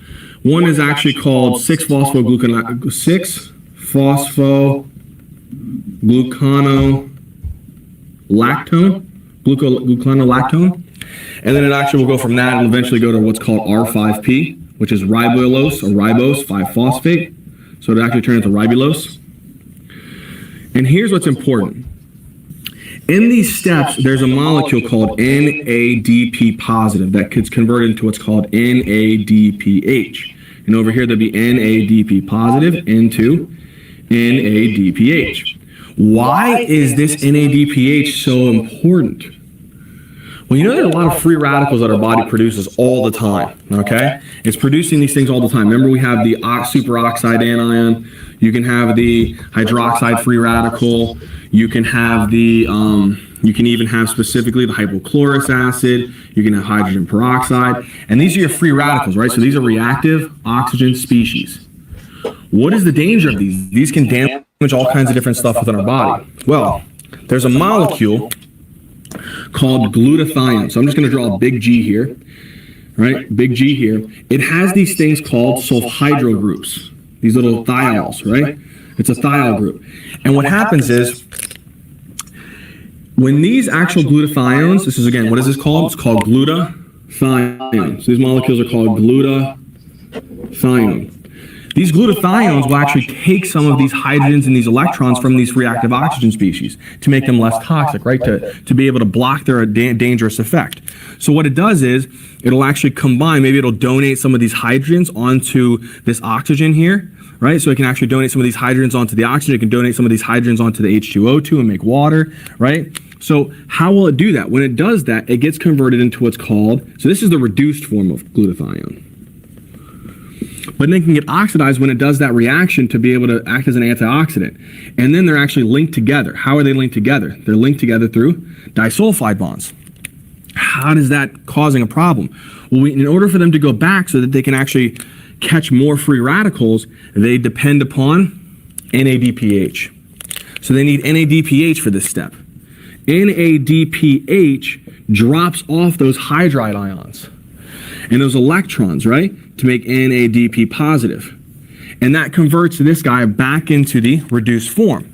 And there's an enzyme that drives the step called glutathione, peroxidase and reductase enzymes, right? But what's the important thing? We need him in order to get him back into the proper antioxidant form so that we can prevent these reactive oxygen species from accumulating. But what happens is we don't have this enzyme right here. This is where that enzyme works, G6PDH, glucose 6-phosphate dehydrogenase. Can you make an ADPH if you don't have him? No. If you have a deficiency or you don't have him, you don't have less NADPH. And if you have less NADPH, then what's going to happen?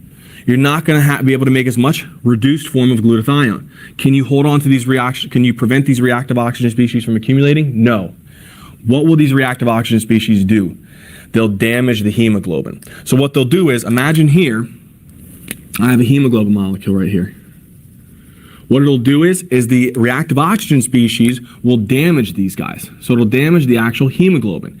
And the hemoglobin will start like precipitating. And when it starts precipitating, it actually goes and binds onto the actual inner cell membrane. And now look at it. It binds onto this inner cell membrane. And when it binds onto this inner cell membrane, it causes the red blood cell membrane to become less flexible, less pliable, less able to bend and squeeze through capillaries. What can that do? That can cause a hemolytic anemia where it will actually destroy these red blood cells and our red blood cell count will drop, and that causes anemia. What are these things here called? They're called Heinz bodies. So whenever you do the test, you'd actually look for this, right? So you'd be able to look for the Heinz bodies. How would you be able to detect hereditary spherocytosis? There is a test. It's called a Coombs test. Just wanted to give that to you right there. It's a Coombs test. Okay? Do a Coombs test for that. Maybe we'll talk about that in future videos. So again, that's the whole problem with this, is that you get these Heinz bodies that actually decreases the flexibility of the red blood cell membrane. It can't squeeze through the capillaries and it causes hemolysis, right? Which again, red blood cells decrease, and then what else decreases with it? Oxygen. And then you have anemia, right? Sickle cell anemia, also abbreviated HBS, right? Sickle cell hemoglobin, or because you have the sickle cell hemoglobin, right?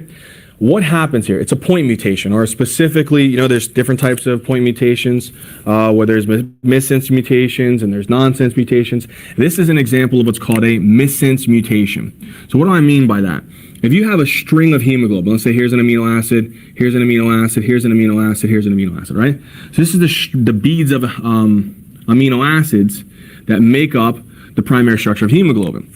If I count 1, 2, 3, 4, 5, 6, the sixth amino acid on usually the most common chain it occurs on is the beta chain. Because hemoglobin, you have adult hemoglobin here. It usually has 2 alpha and 2 beta. Well, on the beta chains, the sixth amino acid is normally, it's glutamic acid, or they denote it with the 3-letter abbreviation GLU, right? What happens is there's a missense mutation where GLU gets actually converted into valine. And these amino acids are different in their physical properties and in their pKa's, and okay? So then what's going to happen then? GLU right here, 1, 2, 3, 4, 5, 6, gets converted into valine. And valine is a hydrophobic amino acid. Glutamic acid is a hydrophilic or polar amino acid. So it changes the overall 3-dimensional structure. And then what happens is, imagine this being a hemoglobin molecule right here. This black blob right here. What happens is, in the normal red blood cell, the hemoglobins start polymerizing and start connecting to one another. And whenever they start connecting to one another and polymerizing, so again, what are these molecules here called? These are called hemoglobin. The hemoglobin molecules undergo a polymerization. And whenever they polymerize, they take on this weird structure. And it takes on this sickle shape. And what does that sickle shape again due to? It's due to the polymerization of the hemoglobin molecules because of the missense mutation from glutamic acid into valine. But let me even be more specific, because sickle cell anemia, it's not always sickle celled. It's not always in the sickle shape. What actually causes it to go into the sickle shape and to polymerize like that? It's whenever they're not bound to oxygen. Okay, so whenever it's in this shape is when it's not bound to oxygen. Okay, so because normally oxygen's bound here. Whenever oxygen leaves, which is the internal respiration, when oxygen leaves, it changes the overall 3-dimensional shape of the hemoglobin molecule. And that's when it takes on that sickle shape, because they start polymerizing with one another. And whenever they get the oxygen back, it actually will depolymerize and take it back on. So this is that cycle where you're going from a sickle shape to a normal red blood cell. What's that process called? It's called sickling. And this can consistently keep occurring. And what's the problem with sickling? Look at these red blood cells. They're easier to get stuck in capillaries. And if they get stuck in capillaries, they undergo hemolysis. They can occlude the blood vessel. That's one of the big things with sickle cell anemia, is that it can cause very, very dangerous thing, which is called a vaso-occlusive crisis. So in other words, this can get stuck in different areas of the body. Very embarrassing area is, one of them is the penile arterioles. So when usually these people, it's very sad, they come to the ER and they actually have what's called priapism. And it's very sad, and it's just a very painful and prolonged erection due to the actual vessels, vessels being clogged with the sickle cells. It can get stuck in the spleen, and that can cause splenomegaly, right? So they might even have to remove the spleen, which is not good depending upon the age of the individual, because spleen is important for being able to destroy encapsulated bacteria like Streptococcus pneumonia, Neisseria meningitis, and even Haemophilus influenza, right? So this is really, really dangerous with sickle cell. They might have priapism, splenomegaly, and other things where it can get stuck, right? So again, and the reason why is because of the point mutation, where glutamic acid is replaced with valine, changes the overall structure, and whenever it's not bound to oxygen, it sickles and polymerizes and makes this sickle shape. But then when it binds oxygen, it goes back into the normal structure. And this sickling can actually lead to, again, vaso-occlusive crises. Just a couple examples: priapism and splenomegaly, okay? There is a way that they try to treat this. They try to give transfusions. They try to be able to give them oxygen. Actually, that's one of the biggest treatments. You give them a lot of oxygen. So one of the biggest treatments is you give them oxygen. So that's one way that you can treat it. They also give pain relievers. They sometimes will give them certain types of opioids, maybe depending upon the severity of the pain. They probably give them fluids because of some of the blood loss that they might have. And another thing that they can give that they're showing it might have effect is what's called hydroxy. hydroxyurea. And all hydroxyurea does is it increases the amount of fetal hemoglobin. We're not going to get into that because it'll take too long, but it just makes more fetal hemoglobin, which is helpful for them getting enough oxygen to the tissues. One last cool thought, sickle cell anemia has been found with people who have it. It shows a resistance to malaria, which is good, but at the same time, it's, pick your poison, right? So sickle cell anemia, again, could have resistance to the Plasmodium falciparum, which causes the malaria, all right? That's sickle cell. Let's go on to the next one, hemorrhagic anemia. So if you look here, we got a guy, we're the ninja nerds, right? So we have a little ninja nerd star, it hit this guy and he's now bleeding, right? He's losing blood. And this is the easiest one. If you're losing blood, what's happening? You're losing red blood cells. If you're losing red blood cells, so again, what's going to happen to this person? There's going to be a decrease in red blood cells. And if you decrease your red blood cells, what do? You decrease the oxygen carrying capacity, right? And if you decrease oxygen carrying capacity, what do you have? You have a form of anemia, but this is hemorrhagic anemia, right? Another thing that can happen, sometimes people who have what's called the Helicobacter pylori, or maybe they've been taking NSAIDs for a very, very severe long amount of time, they can develop peptic ulcers, right? And these peptic ulcers can actually eventually perforate and cause bleeding, and they're losing blood. And if they lose that blood, again, what do? They lose red blood cells, they lose oxygen. And it can just keep going on and on and on. It could be gunshot wounds, stab wounds, aortic aneurysms. So if there's an aneurysm of the aorta or an aneurysm within the cerebral vessels, you're losing blood, you're losing oxygen, and again, it can cause anemia. So this is a pretty easy one. It's just due to blood loss, all right? And again, for this one, you're obviously going to have to give them more, maybe depending upon the severity, you might have to give them more red blood cells, you might have to give them fluid, you might have to even go in and surgically fix whatever the vessel is that's if it's severely damaged, okay? All right, aplastic anemia. Aplastic anemia is actually kind of a misnomer. And the reason why is, I'll explain it here in a second, is it's not just red blood cells that are actually being affected with this. It's usually also platelets and white blood cells. So it's actually a misnomer to call it anemia. All right, but anyway, if you remember from the leukopoiesis and the erythropoiesis videos, we have that hemocytoblast, right? So I'm just going to put hemocytoblast that gets converted into a myeloid stem cell, and it gets converted into a lymphoid stem cell, right? What can happen is sometimes people, for 65% of aplastic anemia is idiopathic. In other words, it can be caused by drugs like chloramphenicol, could be caused by benzenes, could be caused by streptomycin. A lot of different drugs are actually the most common cause of aplastic anemias, but it could be due to viruses like the cytomegalovirus virus, Epstein-Barr virus, could be due to radiation. So many causes. There is another one called Fanconi syndrome, but we're not going to talk about that. Just know it's usually some type of destruction of the bone marrow. And usually where it's affecting it is right here. Look, what can myeloid stem cells go and form again? They can form the three different types of lineages, right? They can form red blood cells, they can form white blood cells, and they can form platelets. And usually what happens is this step right here is affected. You're usually destroying the myeloid stem cells. And if you're destroying the myeloid stem cells, you're not just destroying the red blood cell production, white blood cell production, but also the platelet production. So what does that mean then? That means that these people will have low red blood cells.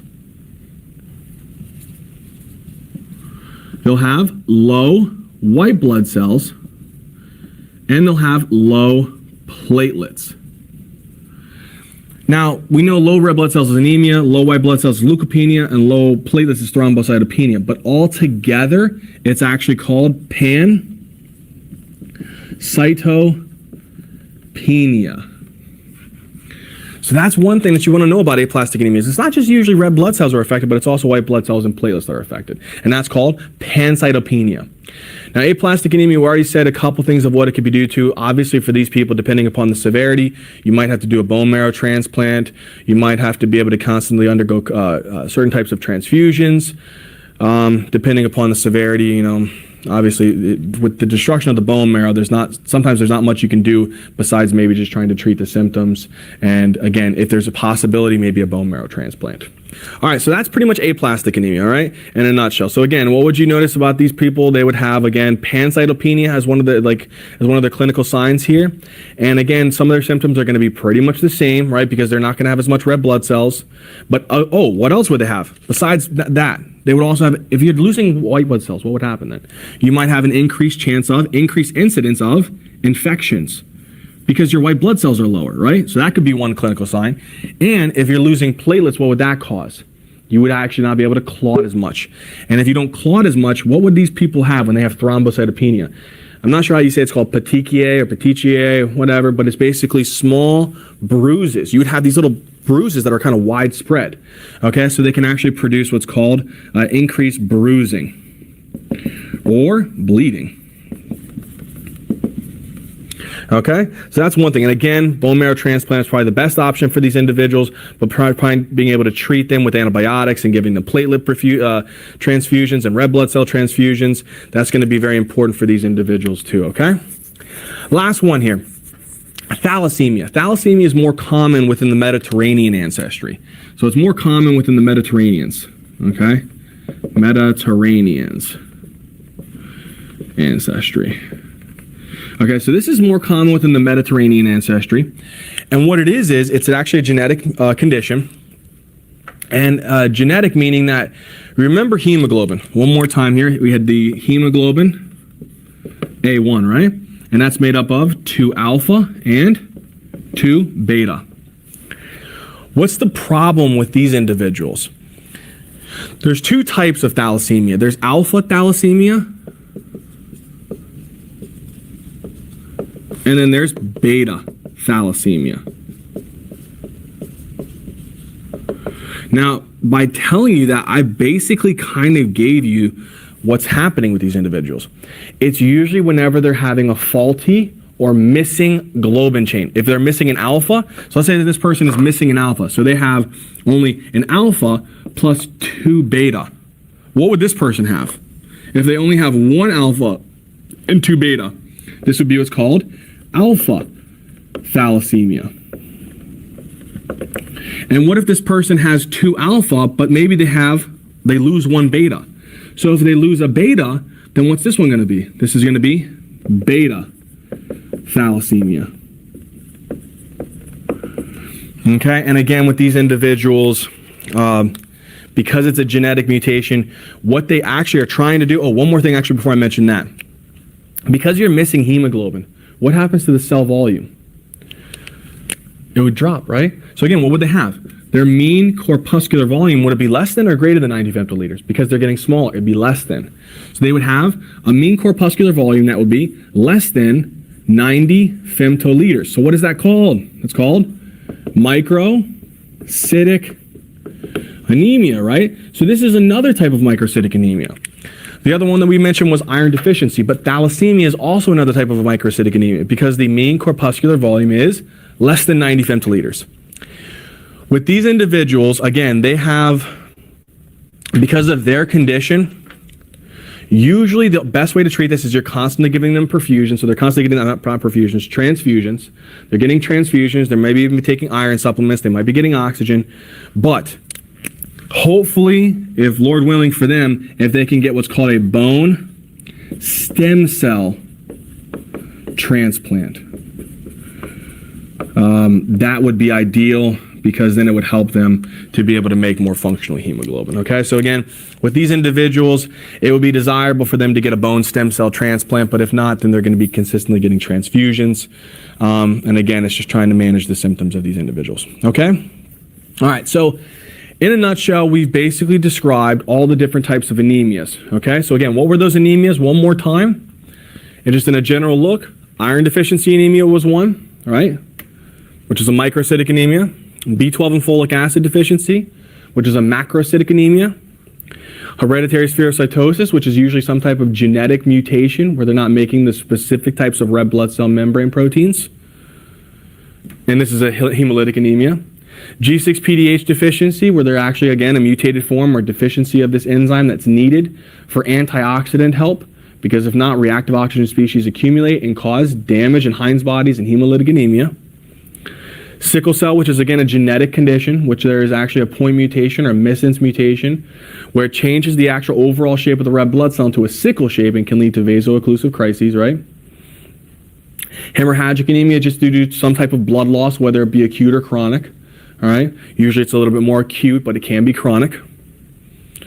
and aplastic anemia, which is usually due a misnomer because it really should be called aplastic pancytopenia, where there's some type of bone marrow damage to the myeloid stem cell, which is not only decreasing red blood cells, but also platelets and white blood cells, which can lead to anemia, infections, increased incidence of infections, and bruising and bleeding, right? And again, best way to treat these people is maybe a bone marrow transplant, but if not, you're just going to give them transfusions, all right? And then the last one is thalassemia, which is more common within the Mediterranean ancestry, and it's a genetic condition in which they produce a faulty globin chain. If they're missing an alpha, it's an alpha thalassemia. If they're missing a beta globin, then it's a beta thalassemia. And again, with these individuals, the mean corpuscular volume is low, so they have a microcytic anemia. All right, and the best way to treat these people is constant transfusions, but if possible, you could possibly do a bone stem cell transplant. And one last thing that before I mention anything is, again, usually one thing with the sickle cell anemia and hereditary spherocytosis is sometimes, depending upon the severity of it, if it's very, very consistent and chronic blocking and vaso-occlusive crises, you might have to do a splenectomy. By removing the spleen, it is a danger because, again, depending upon the age of the individual or just in general, they won't have the ability to fight off specific types of encapsulated bacteria such as Streptococcus pneumonia, again, Neisseria meningitis, and also Haemophilus influenza, right? So there is a danger of that. Again, in this video, we covered all the anemias. I hope you guys made sense. See you, Ninja Nerds.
Yo, Omer, when did you join?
I'll be back on in 20, 30 minutes, maybe more.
Sorry, bro, I'm at work as well, so I can't really speak a lot.